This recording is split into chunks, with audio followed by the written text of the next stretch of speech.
మహాలక్ష్మిని ఇక ఇంటర్వ్యూ కోసం డ్రాప్ చేసిన చక్రి అయితే ఆల్ ది బెస్ట్ చెప్తూ ఉంటాడు. మహాలక్ష్మి అయితే లోపలికి వెళ్ళి కూర్చుంటూ ఉంటుంది. అప్పుడే మహాలక్ష్మి చేసుకుపోయే అతనైతే అదే ఆ కంపెనీకి ఫ్రెండ్ని కలవడానికి మీట్ అయ్యి వస్తూ ఉంటాడు. ఇక పక్కనే ఉన్న అమ్మాయి ఫస్ట్ టైం ఎంత నర్వస్గా ఫీల్ అవుతున్నావు అని అడుగుతుంటే, అవును నేను ఫస్ట్ టైం వచ్చాను అని చెప్తూ ఉంటుంది మహాలక్ష్మి.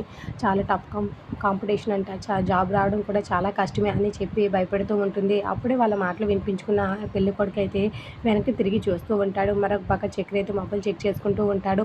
ఇక అక్కడున్న మహాలక్ష్మిని చూసి తన ఫ్రెండ్ క్యాబిన్‌లోకి వెళ్తూ ఫ్రెండ్‌ని తీసుకొని వచ్చి ఆ రెడ్ కలర్ చుడిదారే తన్నే నేను పెళ్లి చేసుకోవడానికి వచ్చాను. నన్ను కాదని తను వెళ్ళిపోయింది అని చెప్తూ ఉంటాడు మహాలక్ష్మిని చూపించి.